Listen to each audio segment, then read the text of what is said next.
Polres Katingan tangkap 2 tersangka kasus korupsi yang merugikan negara 10 miliar rupiah.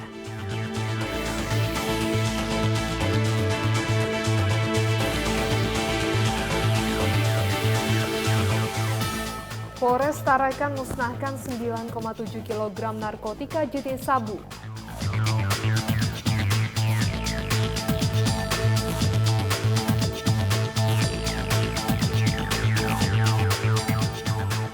Seorang pria di Gresik diamankan Polres Gresik karena mencabuli anak di bawah umur.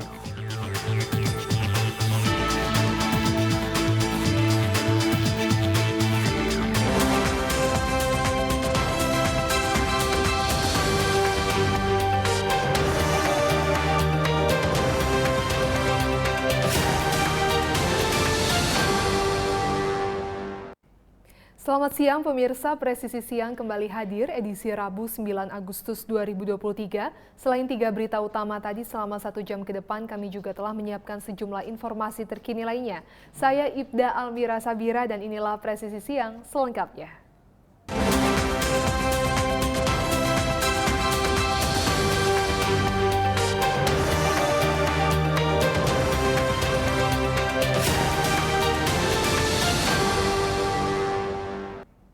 Satreskrim Polres Katingan Polda Kalimantan Tengah mengamankan 2 terduga tindak pidana korupsi mantan Kepala Dinas Pertanian dan Perikanan Katingan periode 2019 hingga 2022 dan Ketua Kelompok Tani Melayu Mandiri.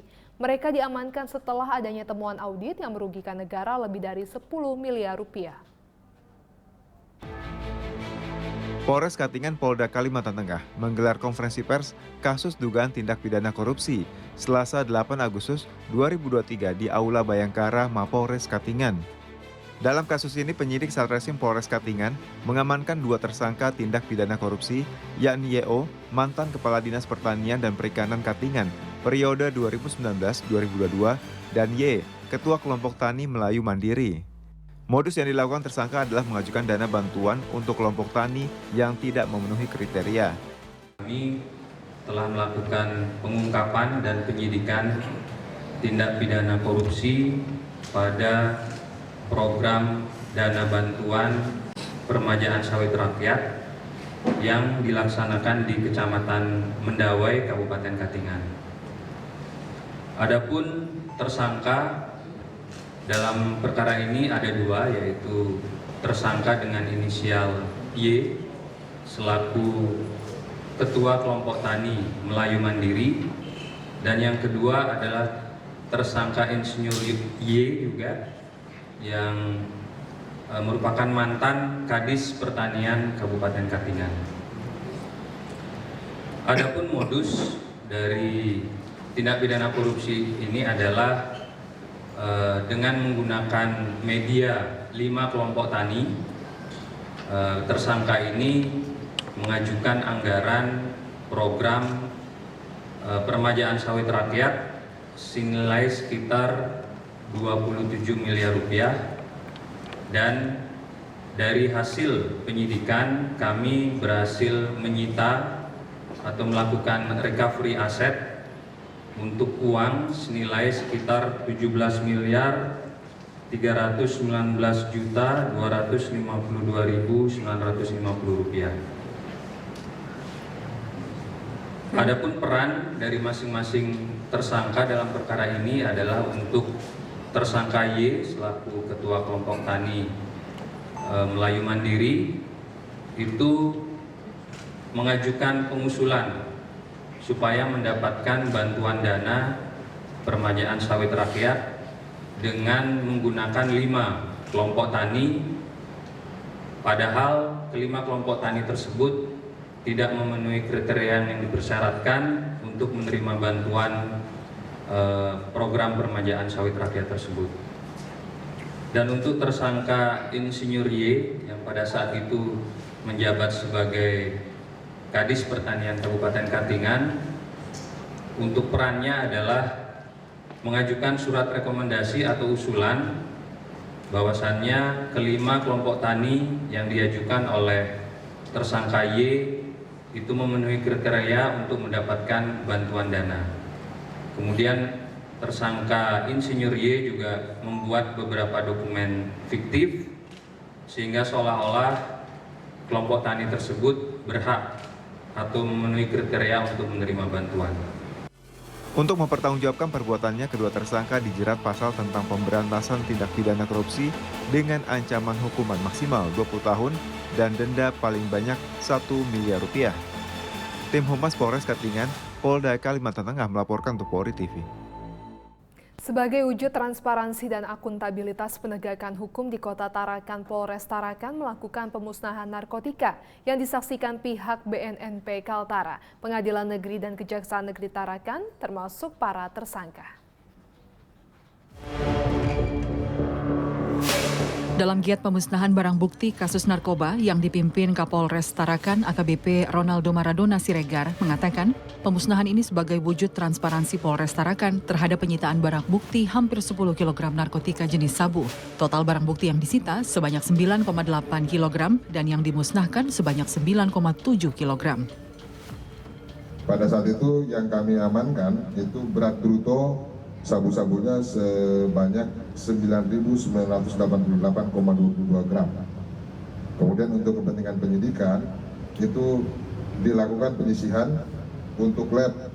Jadi ada 11 bungkus masing-masing setengah gram, jadi 5,5 gram seluruhnya. Dan untuk kepentingan persidangan juga setengah gram masing-masing bungkusnya. Jadi total 5,5 gram. Jadi jumlah keseluruhan barang bukti netonya itu ada 9.807,8 gram. Dan yang akan kita musnahkan hari ini sebanyak 9.796,8 gram. Itu tadi setelah dikurangi yang disisihkan untuk kepentingan persidangan dan untuk kepentingan laboratorium. Jadi kami berusaha merespons apa yang ditanyakan oleh beberapa masyarakat melalui akun media sosial kami. Setelah penyidik mengamankan barang bukti narkoba ini, apa yang dilakukan terhadap barang buktinya? Barang buktinya dimusnahkan. Jadi saya minta nanti rekan-rekan media, ini sebagai akuntabilitas kami sebagai penegak hukum di Polres Tarakan, tolong nanti diberitakan secara detail bagaimana tata cara pemusnahannya sampai barang ini memang hilang. Ya, barang ini nggak ada harganya sudah, nggak ada nilainya, racun ini. Tapi inilah perusak-perusak generasi kita, perusak orang-orang masyarakat kita, sama-sama kita perangi, sama-sama kita berantam. Terkait kasus narkoba yang diungkap oleh Polres Tarakan, sejauh ini pengembangannya masih berproses sampai ke jaringan lebih atas. 1 DPO masih dalam upaya pencarian. Adapun identitas masih dirahasiakan dan penyelidikan dilakukan sangat hati-hati karena dikhawatirkan jaringan besar berada di Kalimantan Utara. Hingga saat ini tahapannya untuk kasus yang ditangani perkara sudah masuk ke penyidikan dan akan maju ke pihak kejaksaan untuk tahap 1 dan tahap 2. Tim Humas Polres Tarakan Polda Kalimantan Utara melaporkan untuk Polri TV. Personel Polsek Palmerah Polres Metro Jakarta Barat kembali menggerebek Kampung Boncos pada Selasa 8 Agustus 2023. Dari penggerebekan ini, polisi menangkap 5 pelaku yang kedapatan sedang menggunakan narkoba. Personel Polsek Palmerah Polres Metro Jakarta Barat menggerebek Kampung Boncos pada hari Selasa 8 Agustus 2023. Penyisiran oleh belasan polisi dilakukan hingga ke ganggang permukiman padat penduduk dengan membawa anjing pelacak. Saat itulah polisi mendapati 5 pengguna yang sedang menikmati narkoba. Mereka tidak sadar dengan kedatangan polisi. Kelima pengguna tersebut langsung dibawa ke Polsek Palmerah untuk diperiksa bersama dengan barang bukti, diantaranya puluhan alat hisap sabu dan senjata tajam sejenis golok. Kita bisa mengamankan 5 orang. Dan salah satunya ada yang terbukti menggunakan masih ada paketan narkoba yang tadi dibuang. Penggerebekan ini merupakan kegiatan rutin untuk menekan aktivitas peredaran narkoba di Kampung Boncos. Dari pantauan di lokasi, peredaran narkotika jenis sabu di kampung ini sudah turun. Hal ini terlihat dari berkurangnya jumlah lapak liar yang biasa digunakan pengguna sabu. Tim Humas Polsek Palmerah Polres Metro Jakarta Barat melaporkan untuk Polri TV. Tetaplah bersama kami, Presisi Siang akan segera kembali.